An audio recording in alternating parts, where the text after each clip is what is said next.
What's up, everybody? It's Brendan again. I'm going to talk to you a little bit more about the SAR Shield by my company, Safe Cell Phone. Hopefully I cleared that up last week. I said I was coming back with a second video. I didn't want to make the first one too long, and I appreciate the people so far who have reposted it, commented on it, and even the people that had just skipped that whole process and went right to the website. Sales really spiked over the past 48 hours, so thank you. You're doing yourself a favor, not me. I told you that before.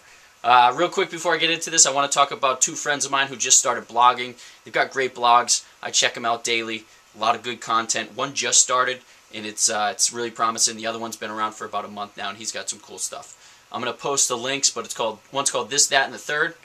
Even if you just check it out for the song of the day, it's well worth it.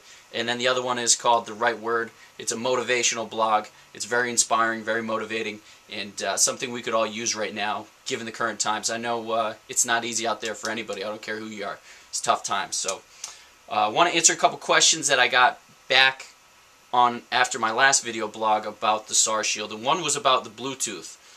I said in the blog that if you get the Bluetooth, you've still got a device in your ear that's transmitting and producing radiation, therefore you're not beating the system.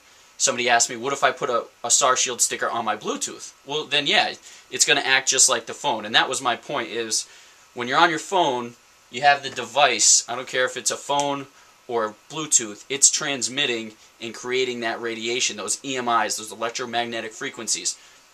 So if you put a Bluetooth up on your ear, it's the same concept as having a cell phone up on your ear. If you put a SAR Shield sticker on either, it's going to reduce. Really works well on the Bluetooths, up to 89% on the cell phones. Now, something else I want to get into is the different levels. It's up to 89% we reduce. This phone right here is just your typical flip phone, so I'm going to get pretty much the max value out of my SAR Shield. That's probably going to reduce this up to 89%, the radiation, okay? Because it's a simple phone, it's just transmitting simple data, and it doesn't have a very high radiation limits. I want to talk about Blackberries, smartphones, iPhones, Trios, all those phones, all those data phones that are just constantly cranking, constantly uploading, downloading, emailing. They've got every option in the world. They produce almost double the radiation that your average cell phone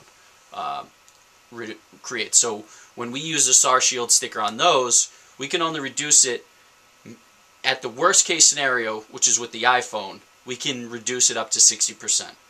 So you're still only getting the exposure to 40% of the radiation, as opposed to 100% if you don't put a sticker on the back of it. Okay? RIM, R-I-M, Google it if you want to and you don't believe me.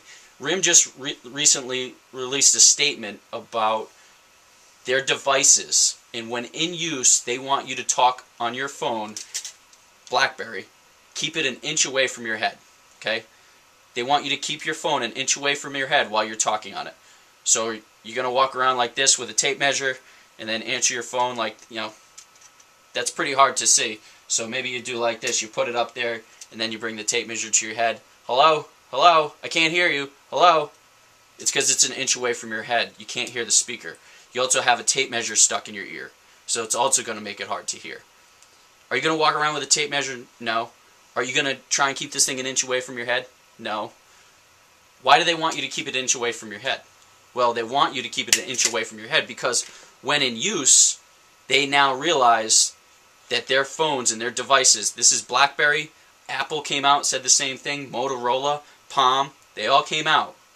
When in use, keep it up to an inch away from your head because when in use, this thing is cranking out so much radiation, it's exceeding the FCC approved limits. So, keep it an inch away from your head.